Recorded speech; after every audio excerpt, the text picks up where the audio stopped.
Hi my friends, how are you? I hope everybody's fine. My name is Daniel Villarino. Welcome to my YouTube channel. No, there is nothing wrong with your screen and we are not entering the twilight zone. I am just interrupting this video for a moment to say thank you to the more of 10,000 subscribers that are following the channel. Really, back in October 2014, when I began this project in YouTube, even in my wildest dreams, I thought that I would have 10,000 of you following my videos. And we have already more than 1,100,000 views in all of them. So thank you, thank you, thank you. And now we can continue with the video. In the past 3 videos, we have been doing some work to reach the stage in which we have the external shape of the hollow form that we want to make. And today we are going to have fun using Lyle Jamieson's hollowing system. Basically what we want to do is first to make a hole in the center of the piece so that it will give us some space to work with Lyle's system, and then we are going to use the system to leave the wall thin and also as even as possible, and that will be very important to let the piece to dry evenly without producing cracks and checks. So that's today's project. I hope you enjoy it. Let's get to work.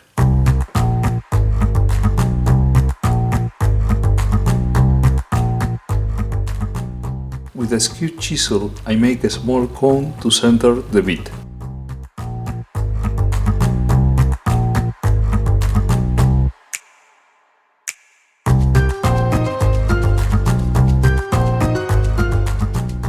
At the end, I decided to go with a 1-inch Forstner bit to start a perforation that will ease the hollowing. The depth of the perforation will not be the final depth of the hollow form. I will stay shy from what eventually it will be the internal side of the bottom. To perforate with big bits, it is convenient to turn at low RPMs. Here I am turning at 450 revolutions per minute.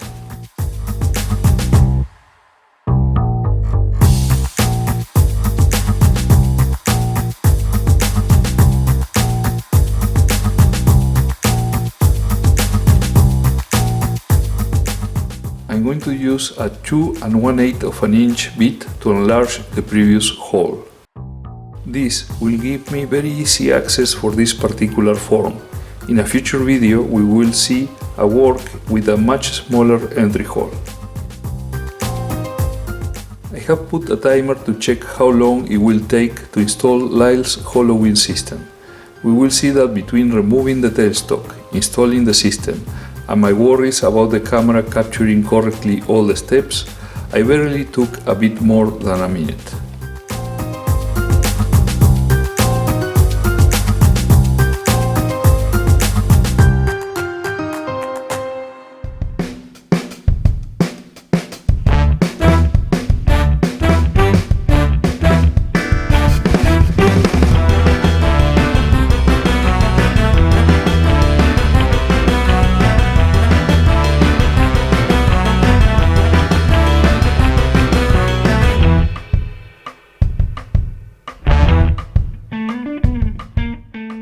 It is very important to place the safety pin in so that the D-bar will not fall from the rear tool rest.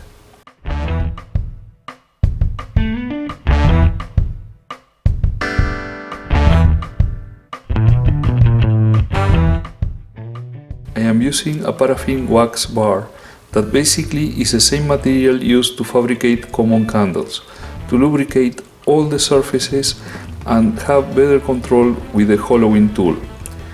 Beeswax is actually a little bit sticky. I make a couple of cuts to even the rim.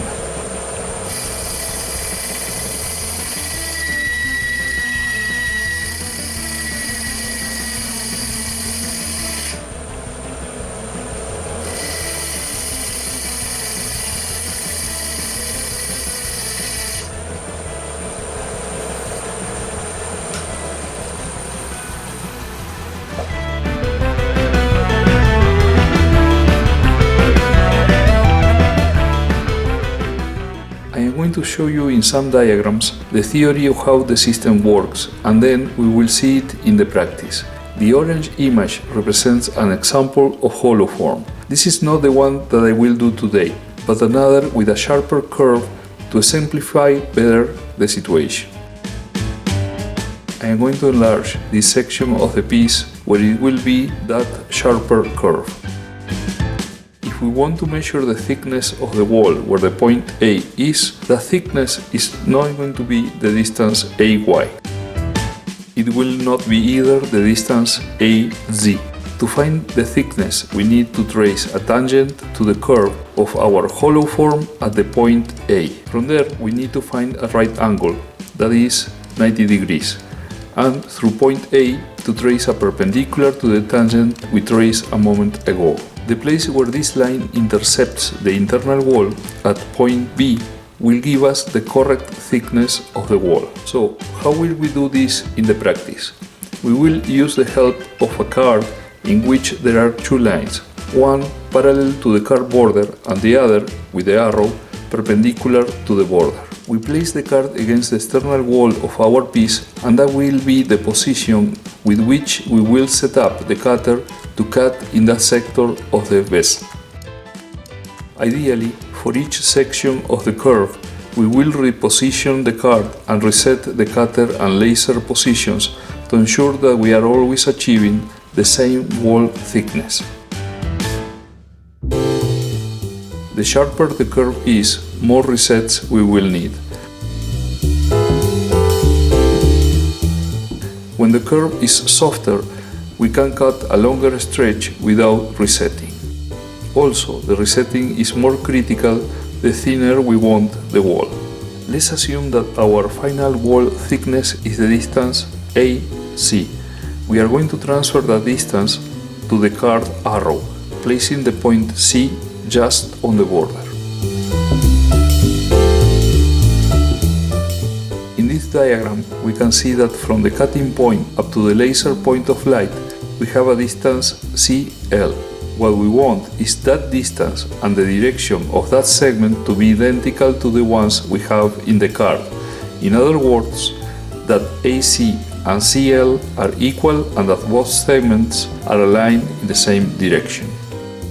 Placing the card border against the cutter and shining the point of light of the laser in such a way that its most internal part will give us the distance CL, we will be achieving the perfect setting for that wall thickness. Beginning the cut, the light point will shine over the external wall of the vessel. As we cut towards the wall, the light point will get closer and closer to the border of the vessel, until the point of light will disappear from over the wood and we achieve the desired wall thickness. The laser point will probably be shining then on the lathe bed or on the floor. And so, again and again, we will cut a sector and reset, cut a sector and reset, cut a sector and reset. What this diagram shows will be pretty similar to what we will see in reality. In the practice, we will not see the cutter. Here, I just represented it in light gray as a reference. We will see the external wall of the vessel and the laser point of light shining over that surface. As we cut and get closer to the desired wall thickness, the laser light will get closer to the border. When we finally reach the desired thickness, the point of light will no longer shine over the wood. At that point, the light ray is passing tangent to the piece and probably shining on the floor. When you look from the side, because the light point is not an ideal point but a small circle, the laser light will elongate more and more the closer we get to the wall thickness. At some point, it will become very weak, and from there it will disappear when we reach the desired thickness. And so we will keep working along the whole vessel wall, obtaining an even thickness. In the practice, one can work a sector without resetting the cutter and the laser. The resetting will be more often the sharper the curve is and the thinner the wall is, and less often when the curve is softer or the thickness is not so thin. Each of the cuts we do for a sector will leave sometimes small bumps known as tool marks. so I prefer to take the cutter to the point when the light is faint and about to disappear for each of these cuts, and from there to make a sort of lateral sweep with the tool to remove these internal tool marks and then finally make the laser light to disappear completely.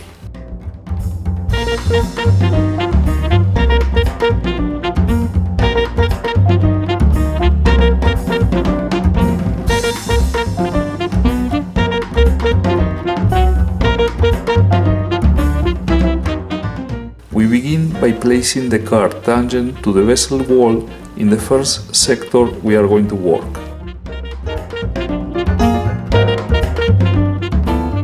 Maintaining parallelism with the previous position, we place the card border against the sharp edge of the cutter. I loosen the hand nut of the laser holder and slide and tilt the laser until the point of light shines over the intersection between the two lines on the card. And from there, I tighten the hand nut and verify that the point is shining in the place I want. I verify that the tangent to the vessel in the sector that I will work is parallel to the card position when I move it to the cutter.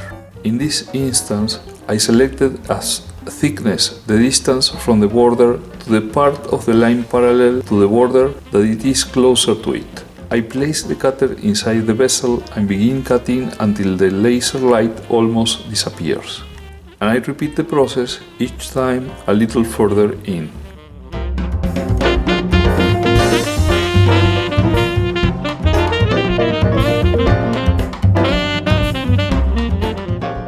I selected this hollow form shape because here you can see how the tool works and the sound that produces with each cut. Look the nice shavings that produces and how even the cut sound is. My apologies, just at that moment the air compressor started.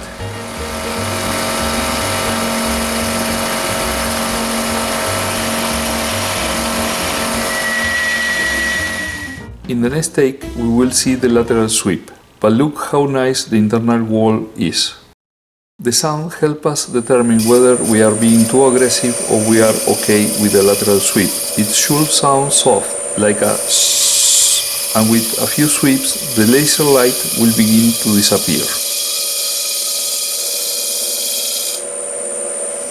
And here we are cutting a new sector. The light disappears and we stop. We move further inside, we cut. The light elongates, begins to disappear, and we stop. A little further in, we cut. The light elongates, begins to disappear, and we stop. And so on.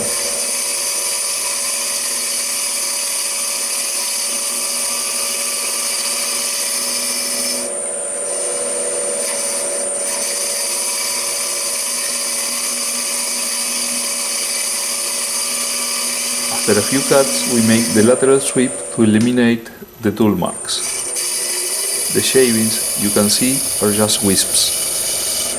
The sweep is a very soft cut.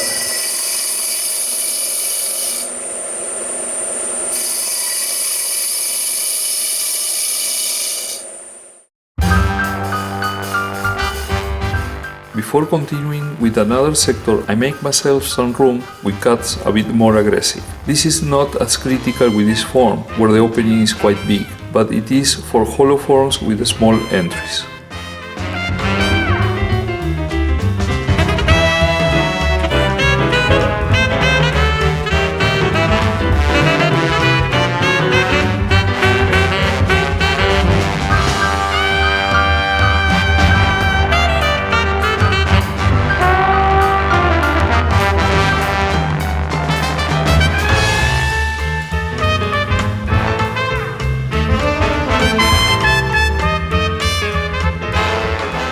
Here you can see the finished wall, a step ready to make final cuts, and another step left by the Forstner bit.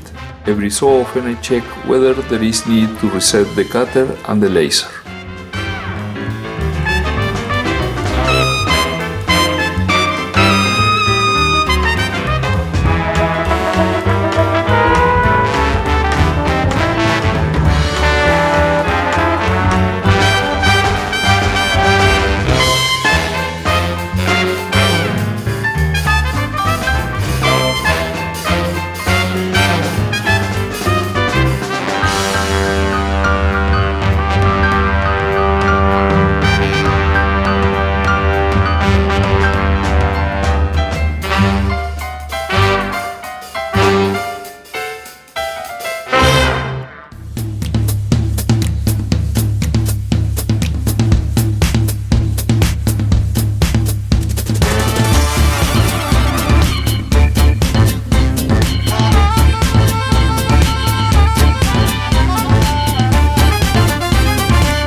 Because the external curve of this vessel is so soft, there is no much need to reset, but still I check often to see if the laser light is in the right position.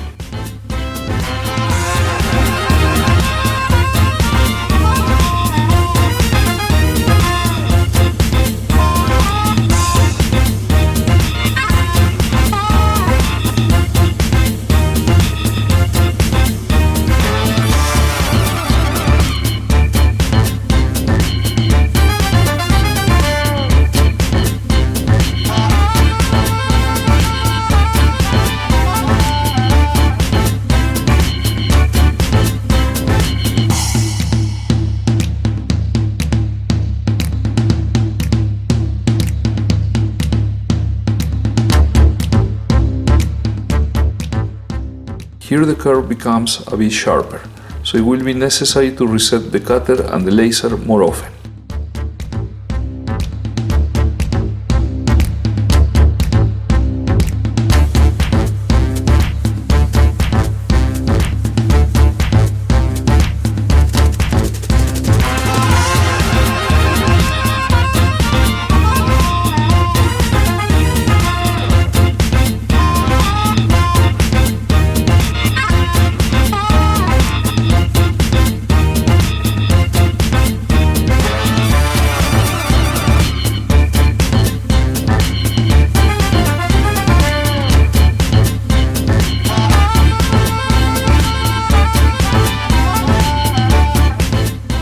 We have reached a point where there is almost nothing left of the original perforation, but for the small point of the tip of the Forstner bit left in the center of the base. We need to place the cutter exactly at the center of rotation. Here it is a bit high. I will lower it a bit.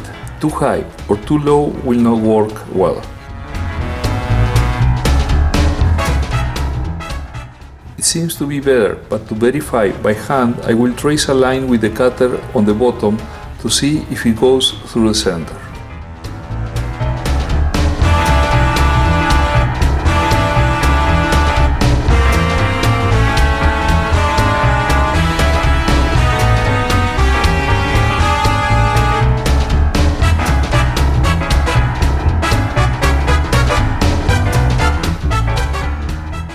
The line shows that we are still a hair too high. We need to lower it a bit more. I barely lowered it a 16th of an inch, and before tracing another line, so that it will be not too close to the previous one, I rotate it a bit.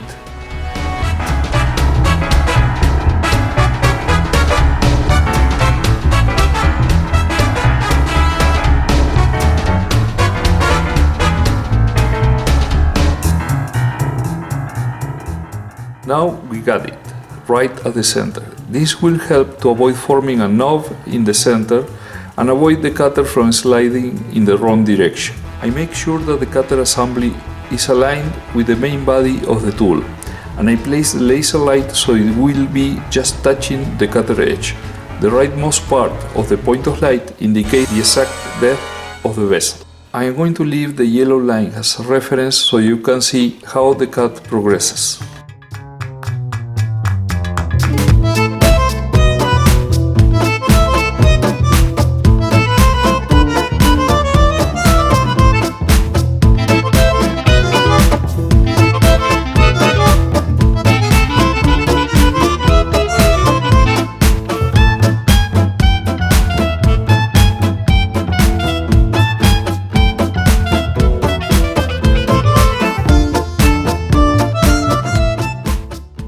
With the bottom at the required depth, only remains to work in a few sectors of the final curve connecting internally the lateral wall with the bottom. It is probable that for this I will have to reset the cutter and the laser 3 or 4 times.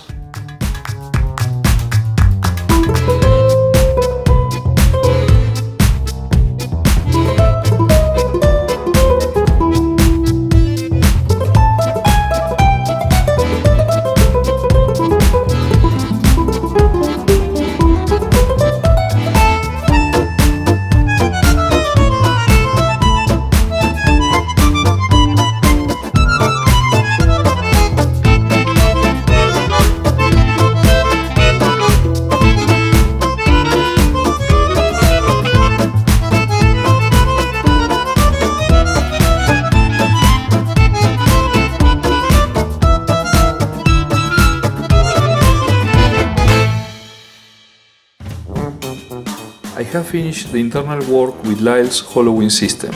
Only remains to part of the piece. I will alternate work with the parting tool with gouge work. First the ball gouge and then the spindle gouge, which has a thinner angle, to shape the base. I recorded the whole process, but my big head got in the way of the recording most of the time. My apologies for showing you just what I was able to rescue.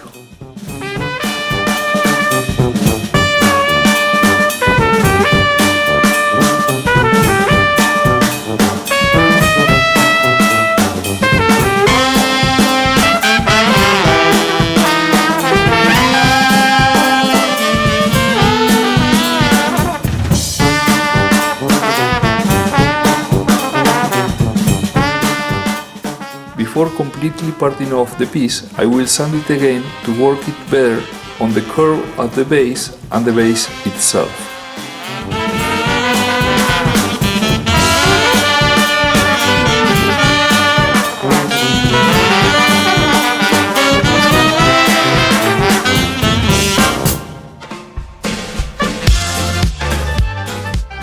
Now I can separate it completely.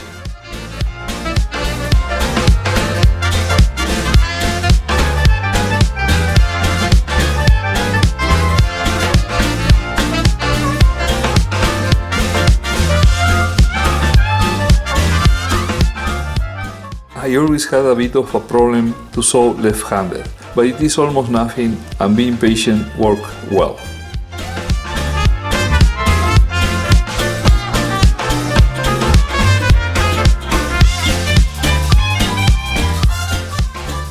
I'm going to place in the lathe a small sanding disc to help me with most of the sanding and the removal of the small knob that remained, and later I will give it the finishing touches by hand.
Danish oil is a commercial product that generally is formulated on the basis of a drying oil like linseed oil or tang oil, to which polymerizing catalyzers are added plus a bit of varnish.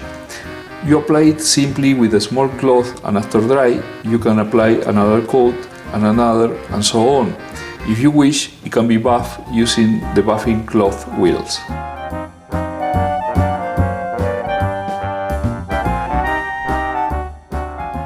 I pour a little bit inside and I make it move around so that it will soak well the lateral walls and the base, and then with a cloth I will remove the excess. Always, when possible, if a finish is applied to the external wall of the piece, it is convenient to try and apply the same treatment to the interior. That way, there are less chances that the wood will split.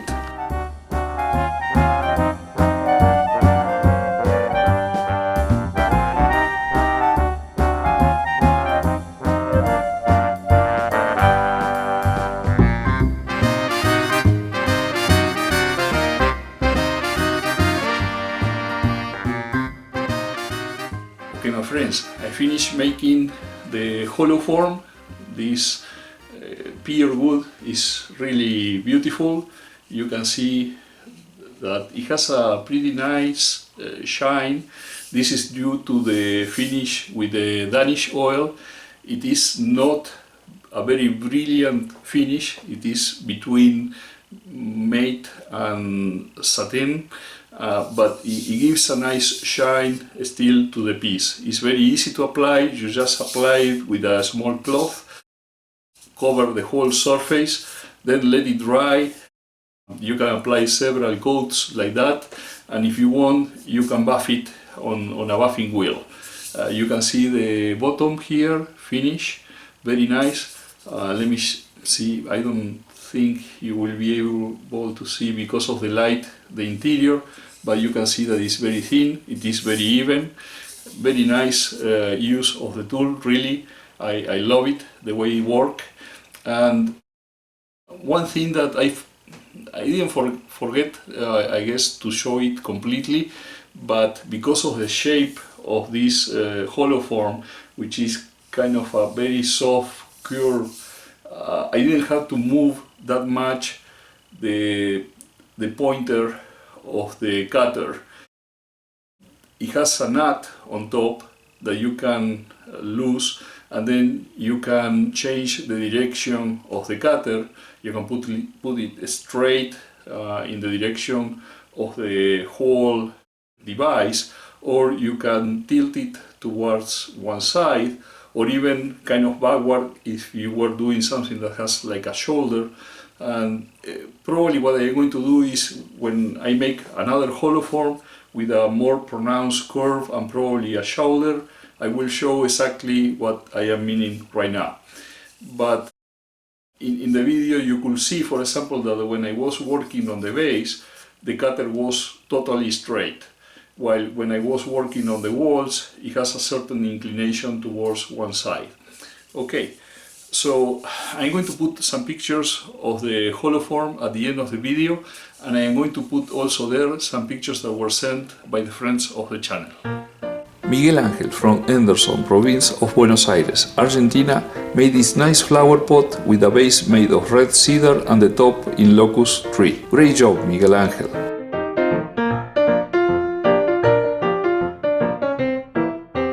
From Chile, Moises sent me these pictures of a candy box made in coihue, pine and raulí. Beautiful work, Moises!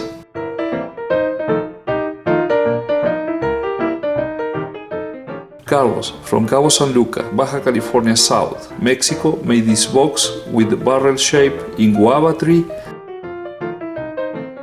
and this other one for the nail clippers in lemon tree.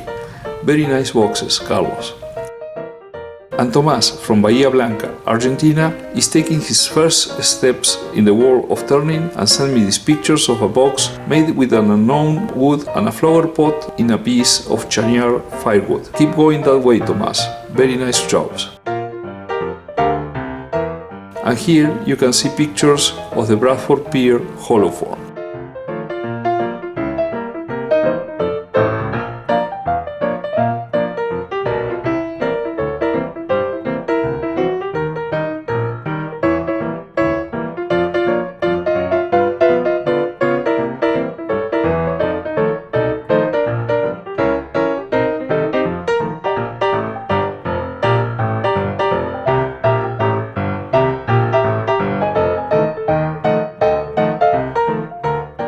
Okay, I love these pictures. The works sent by the subscribers are always really nice, and I hope you enjoy them.